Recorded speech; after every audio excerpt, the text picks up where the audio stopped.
मी अलकनंदा चोपडे. आता आपल्याला पर्यावरणीय व्यवस्थापन हा धडा आपण शिकणार आहोत. आता या धड्यामध्ये आपल्याला काय शिकायचं आहे तर परिसंस्था कशाला म्हणायचं, परिसंस्था अधिवास.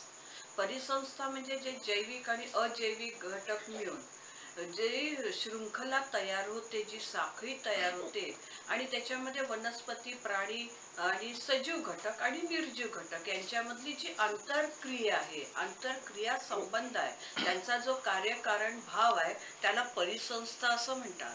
आणि परिसंस्थेचे घटक आपण शिकणार आहोत. त्याच्यानंतर परिसंस्थेचे पुनरावलोकन. आणि आपण बघा त्याच्यामध्ये मागच्या वर्षी 9व्या वर्गामध्ये आपण त्याचे बघा भक्षकाचे प्रकार शिकलो. प्राथमिक भक्षक, द्वितीयक भक्षक, तृतीयक भक्षक.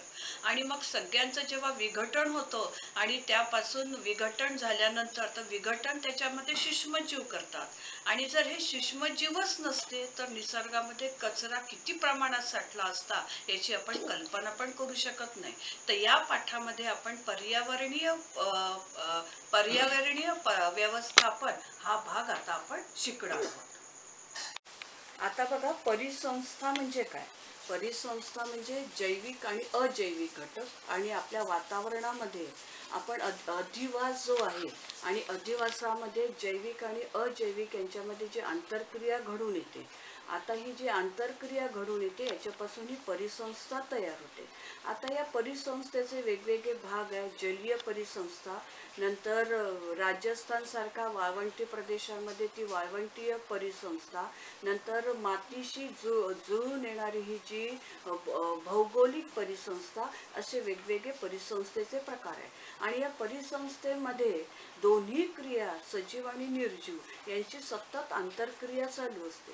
आता या अजैविक घटकामध्ये आपण अजैविक म्हणजे निर्जीव घटक, या निर्जीव घटकामध्ये हवा, पाणी, बाष्प, खनिज, मुद्रा, सूर्यप्रकाश, समुद्र, डोंगर, दर्या, पर्वत या सगळ्यांचा समावेश अजैविक घटकामध्ये होतो. आणि जैविक घटक म्हणजे जेवढे काही सजीव आहेत, प्राणी, वनस्पती, सूक्ष्मजीव, मनुष्य यांचा समावेश जैविक घटकामध्ये होतो.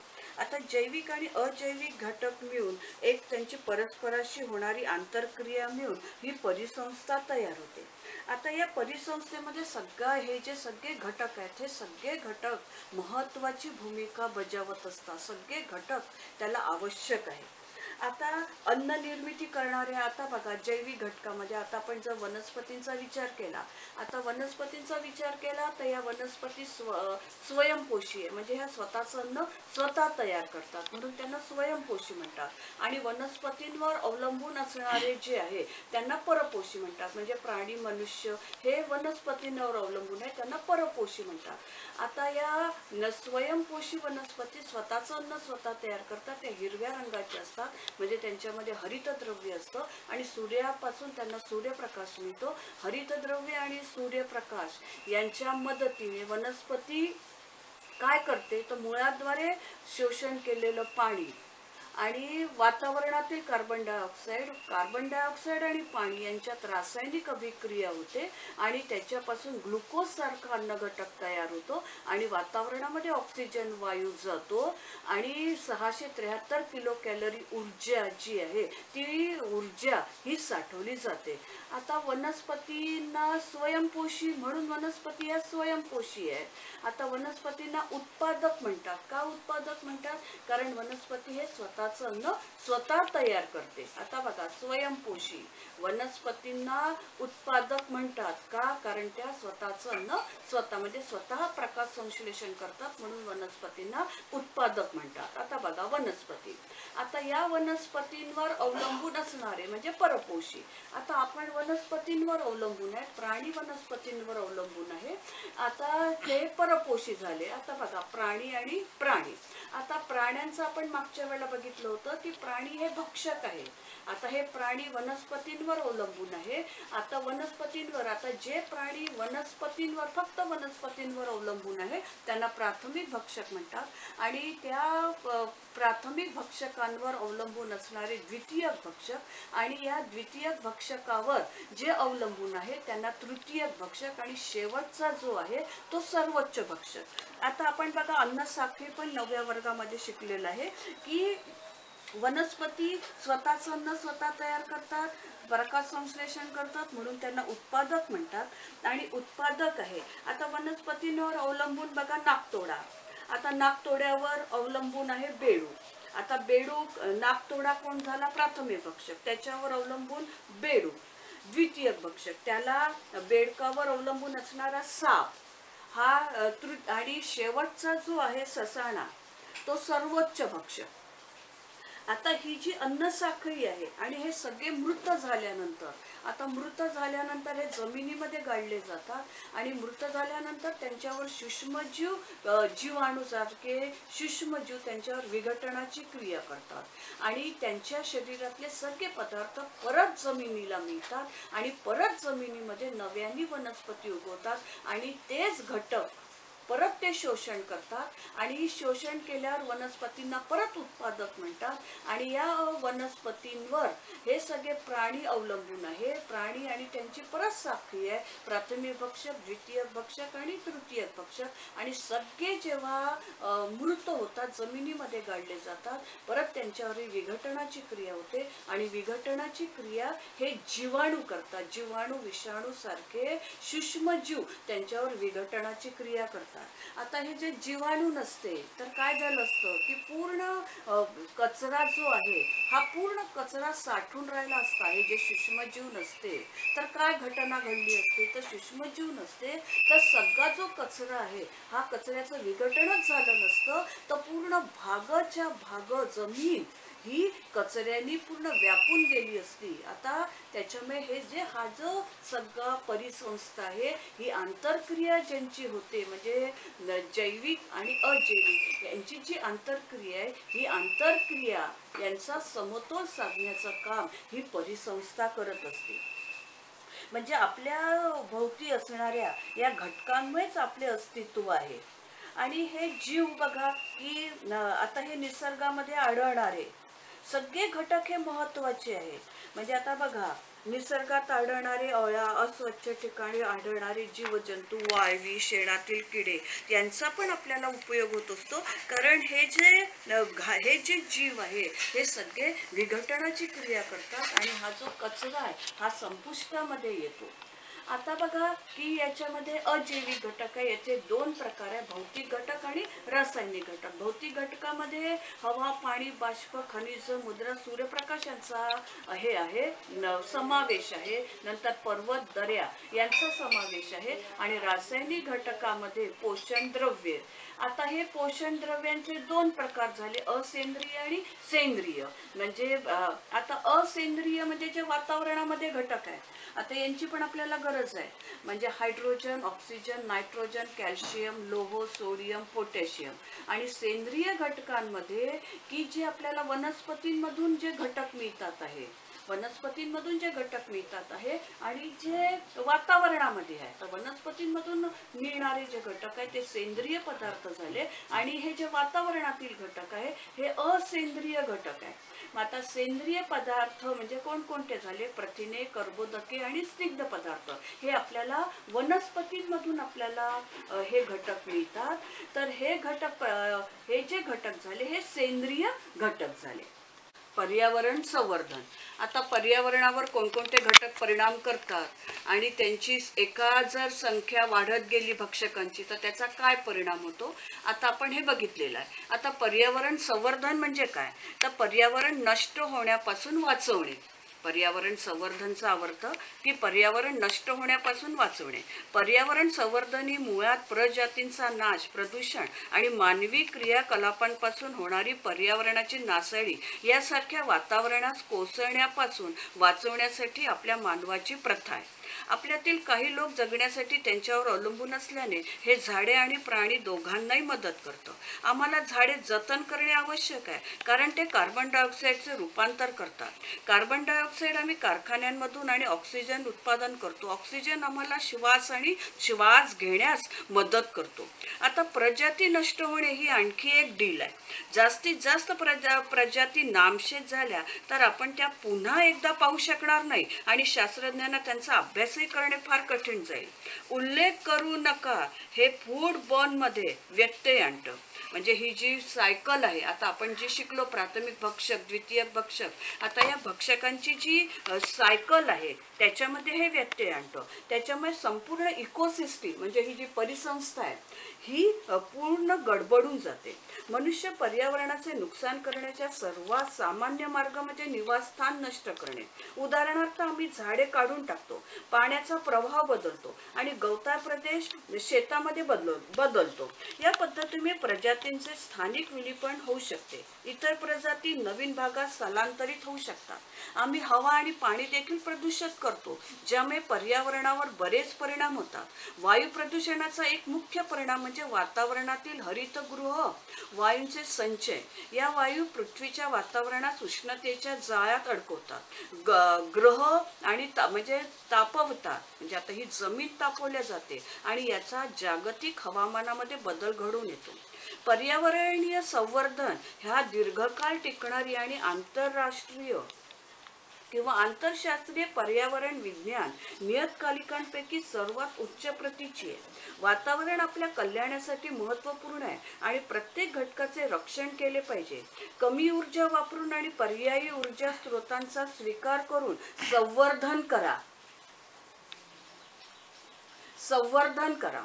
आता बघा की आपल्या पर्यावरणातील वातावरणामध्ये जैवविविधता आणि नैसर्गिक संस्थाने जे उरलेले आहे त्यांचे पुनर्बांधणी करणे आणि त्यांचे संरक्षण करणे, त्यामुळे प्रत्येक सजीवाची गुणवत्ता सुधारू शकते. जर आपण सर्वांनी थोडीशी पावलं उचलली तर आपण मोठ्या प्रगतीच्या दिशेने जाऊ शकतो.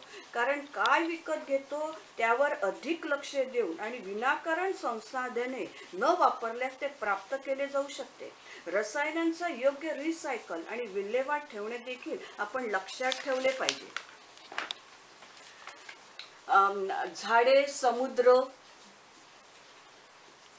झाडे, समुद्र आणि माती यासह वातावरणाच्या प्रत्येक भागाचा विचार केला तर आपल्याला श्वास घेण्यास मदत करणारी झाडे, नंतर ग्रीन हाऊस देखील वेगळ्या पद्धतीने आपल्याला करता येतात. त्यामुळे पृथ्वी लवकर तापेल ते ठिकाणी माती ठेवतात आणि नैसर्गिकरित्या जमिनीत शोषून घेतलेले पाणी फिल्टर करतात.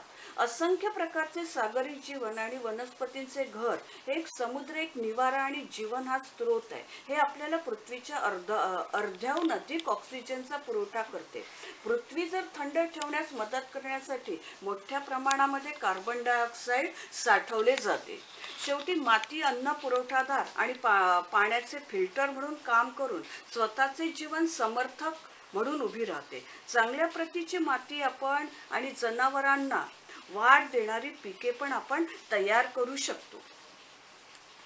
आता बघा आपल्याला हवेचे प्रदूषण, जलप्रदूषण. आता या जलप्रदूषणामध्ये आता जलप्रदूषण आहे, मृदा प्रदूषण आहे, हवा प्रदूषण आहे. आता याच्यासाठी बघा आपल्याला झाडे लावा आणि झाडे जगवा हा एक उपक्रम जर आपण केला तर आता नुकताच जागतिक पर्यावरण दिन मोठ्या उत्साहामध्ये आपण साजरा करतो. तर याचा अर्थ जगातील विशेषतः भारतातील लोकांमध्ये जागरूकता आणणे असा होतो का? तर याचे उत्तर आपल्याला देता येईल. आधी हा दिवस कधी यायचा आणि केव्हा यायचा हे कोणालाही कळत नव्हते, कारण त्यावेळेला प्रसार माध्यमे नव्हती. आता पर्यावरण दिन म्हटला की आपल्या वर्तमानपत्रात त्या संबंधी 1-2 लेख आणि लेख छापायचे किंवा टीव्ही रेडिओवर पर्यावरण विषयक माहितीपट दाखवले की आपले कर्तव्य पार पाडले असे लोकांना वाटते. किंवा शाळांमध्ये एखादी निबंध स्पर्धा आणि चित्रकला स्पर्धा आयोजित केली तर की शाळांनी तेवढ्यावरच न थांबता वृक्ष संवर्धनासाठी उपयुक्त असे कार्यक्रम सतत आयोजित करावे. आता बघा अनेक वर्षापासून आपण पर्यावरण दिवस साजरा करतो, तरीही पृथ्वीवरील प्रदूषण, तापमान, अवर्षण, जमिनीची झीज, ओझोन ओझोन वायूचा थर किंवा त्यामुळे होणारी पाणी टंचाई कमी होताना दिसत नाही. तर आता बघा, त्याचा परिणाम भारताच्या आर्थिक आणि सामाजिक क्षेत्रात पुरेसा सकारात्मक परिणाम दिसून येत नाही. तर बघा, आता मात्र आपण जनजागृती करून काही होणार नाही. तर बघा, आता आपल्याला सर्वच घटकांनी याकडे गांभीर्याने पाहणे आवश्यक आहे. आता आपल्या पुढच्या पिढीकरता पैसा, जमीन, संपत्ती या वारशापेक्षा शुद्ध जल, शुद्ध हवा आणि जगण्यायोग्य तापमान देऊ शकलो नाही तर आपली चूक कोणीही माफ करणार नाही. यावर कोणकोणते उपाय करता येणार नाही. तर बघा, राजस्थान सारखं तापमान 45 डिग्रीच्याही वर पोहोचले आहे. हे तापमान मनुष्याला जगण्याकरता नक्कीच योग्य नाही, पण आपली सहनशक्ती कमालीची आहे. मात्र आपले शरीर या तापमानाकरता बनलेले नाही. तर वाढत्या तापमानाचा फटका तर पृथ्वीवरील प्रत्येक सजीवाला बसतोय. पृथ्वीवरील जंगले, तळी, सरोवरे यांचे आकार झपाट्याने कमी होत आहे. परिणामी जैवविविधता आणि पर्यावरणीय परिसंस्था यांचा झपाट्याने ऱ्हास होताना आपण पाहतोय. हे सर्व रोखण्याकरता भारत सरकार तसे महाराष्ट्र सरकार प्रयत्न करताना दिसत आहे. आता बघा, वृक्षांची लागवड आणि जोपासना सरकारने करण्यापेक्षा फक्त रोपांची निर्मिती करून लोकांचा सहभाग वाढवावा. प्रत्येक कुटुंबाला त्याच्या आवडीप्रमाणे एक वृक्ष देऊन जगवणे बंधनकारक करावे असा अनुभव आहे की सरकार गेली 50 वर्षे झाडे लावा, झाडे जगवा अभियान राबवते. पशुपालकांना, शेळ्या मेंढी पालकांना बंदिस्त जागेतच हा व्यवसाय अनिवार्य करून त्यासाठी काही मदत शक्य आहे का?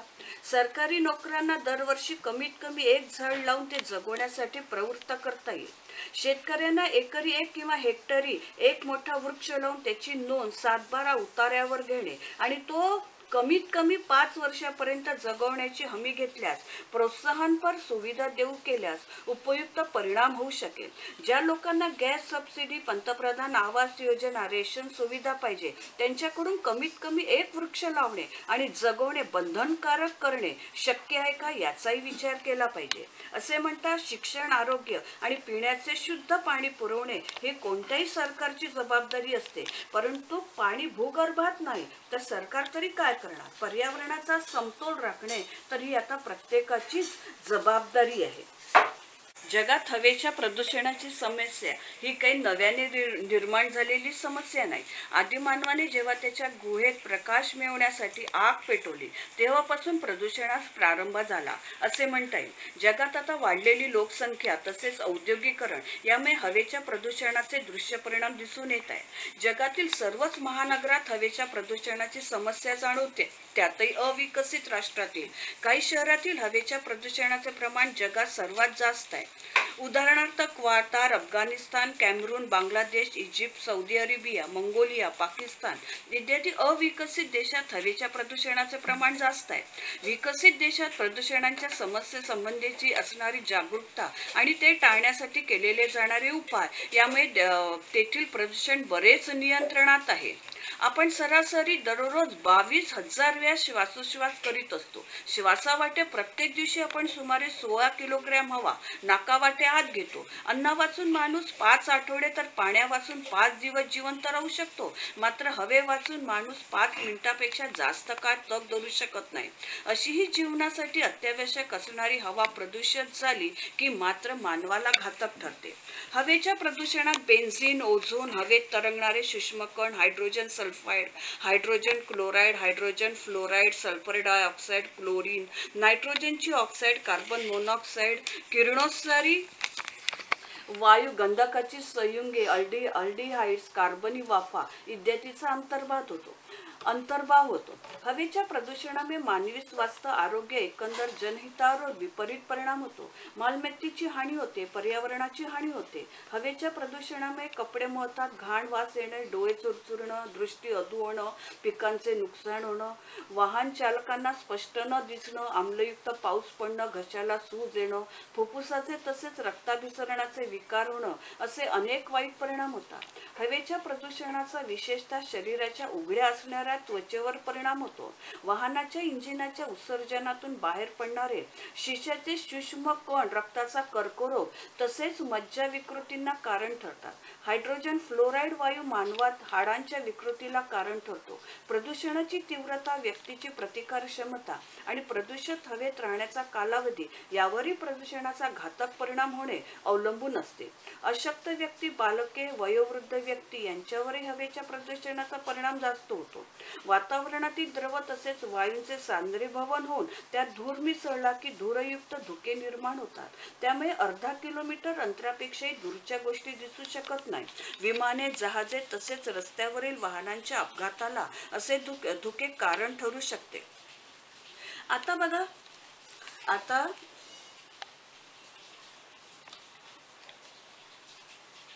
आता हा जो तक्ता दिलेला आहे, आता याच्यामध्ये आपल्याला बघा की काय काय करायचं आहे, म्हणजे पर्यावरणामध्ये माझी भूमिका काय आहे. तर मग याच्यामध्ये आहे टिकवणे, नियंत्रण, निर्मिती, नंतर जतन करणं, प्रतिबंध करणं आणि प्रसार करणं. तर आता प्रसार आपण कोणकोणत्या माध्यमातून करू शकतो की शिक्षणाची गरज आहे, मार्गदर्शन करू शकतो विद्यार्थ्यांना, समाजाला मार्गदर्शन करू शकतो. मार्गदर्शनासाठी आपण टीव्ही सारखे दृकश्राव्य साधनाचा, रेडिओ, टीव्ही याचा आपण वापर करू शकतो. जनजागृती करू शकतो आणि जनजागृतीतून, अनुकरणातून प्रसारही होऊ शकतो. आणि संघटन, सगळ्यांना एकत्रित आणणं, हा पण यांनी पण बघा प्रसार होऊ शकतो. आणि सगळ्यांचा लोकसहभाग, प्रत्यक्ष सहभाग, लोकसहभाग आणि याचा पण समावेश या पर्यावरण संवर्धन आणि वेगवेगळ्या, म्हणजे आता पर्यावरणाची काळजी कशी घ्यायची, पर्यावरणाचा आपण जो उद्देश आहे तो कसा सफल करायचा, याच्यासाठी बघा आपण हे जे सगळे घटक दिलेले आहे याचा आपण उपयोग करू शकतो.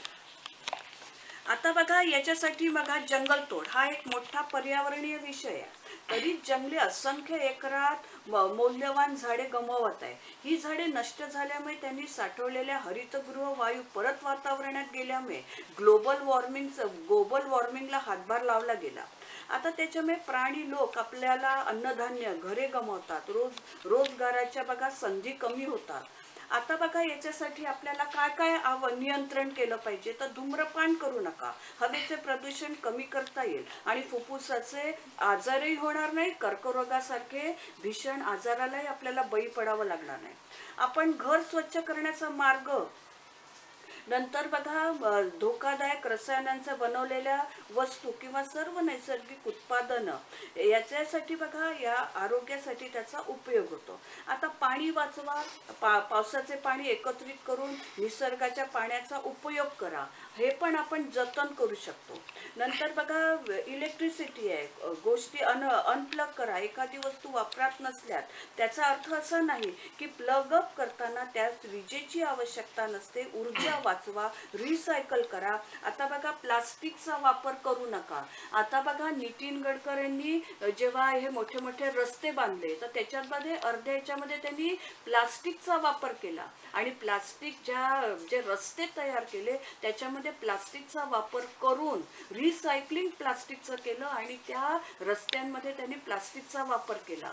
आता असं जर आपण त्या मोठे मोठे रिसायकलिंग करून ह्या प्लास्टिकला जर हे केलं तर त्याचा पण आपल्याला उपयोग होऊ शकतो. नंतर बघा की आता आपण हे बघितलं की नवीन वेगवेगळे कार्यक्रम आखणे, पर्यावरणाला हानी पोचवणारे घटक आहे त्याचा अंदाज घेऊन ते कसं रोखता येईल त्याचं पण आपण प्रतिबंध करू शकतो. आता बघा घराभोवती याच्यासाठी आपल्याला काय करावं लागेल. तर घराभोवती झाडे लावावी. झाडे प्रकाश संश्लेषण क्रियेत वातावरणातील कार्बन डायऑक्साईड वायूचा वापर करतात आणि प्राणवायू बाहेर टाकतात. त्यामुळे वातावरणाचे नैसर्गिकता शुद्धकरण होते. घरात विशेषतः स्वयंपाकघरात हवा खेळती राहणे महत्वाचे आहे. जास्त रहदारीचे आणि वर्दळीच्या रस्ते आणि गर्दीच्या वेळा टाळून आपल्याला स्वतःच्या हवेच्या प्रदूषणाचा आपल्याला बचाव करता येतो. नंतर काही व्यक्तींना त्यांच्या नोकरी किंवा व्यवसायाच्या ठिकाणी प्रदूषित हवेला तोंड द्यावे लागते. रहदारीच्या रस्त्यातील पोलीस, वाहन चालक, वाहनांचे तंत्रज्ञ अशा महानगरातील व्यक्तींना सूक्ष्म शिसाचे तरंगणारे कण आणि कार्बन मोनॉक्साईड हवेत असणाऱ्या ठिकाणी बराच काळ राहावे लागते. तर मग याच्यासाठी बघा रस्त्याच्या दुतर्फा दोन्ही बाजूला झाडं लावणं आवश्यक आहे. झाडांचं जतन करणं आवश्यक आहे. आता धन्यवाद. आता आपण हा जो धडा बघितला त्याच्यामध्ये आपण पर्यावरण संवर्धनाची व्याख्या आणि पर्यावरण संवर्धनासाठी माझी भूमिका काय राहील, मी काय करू शकेल आणि याच्यामध्ये मी कसं टिकवून ठेवू शकेल, पुढच्या पिढीला मी संपत्ती देऊ शकलो नाही तरी निर्मळ शुद्ध हवा मी देऊ शकेल. हा आपल्याला निग्रह करायचा आहे. आपली साधन संपत्ती ही टिकवून ठेवायची आहे, त्याचं जतन करायचं आहे, त्याच्यावर नियंत्रण ठेवायचं आहे आणि प्रतिबंधक उपाय करायचे आहे आणि त्याचा प्रसार वेगवेगळ्या माध्यमातून प्रत्येक लोकमाध्यमापर्यंत जाणं आवश्यक आहे.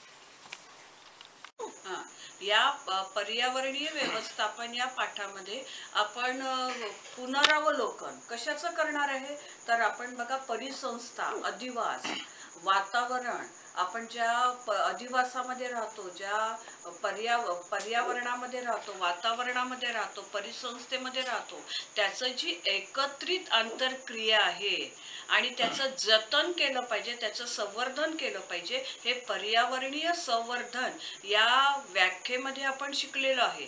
आणि त्यानंतर बघा की त्याचं जतन कसं करायचं, पर्यावरणामध्ये माझी भूमिका काय आहे आणि त्याचे जे प्रकार दिलेले आहेत या सगळ्यांचा आपण अभ्यास केलेला आहे. धन्यवाद.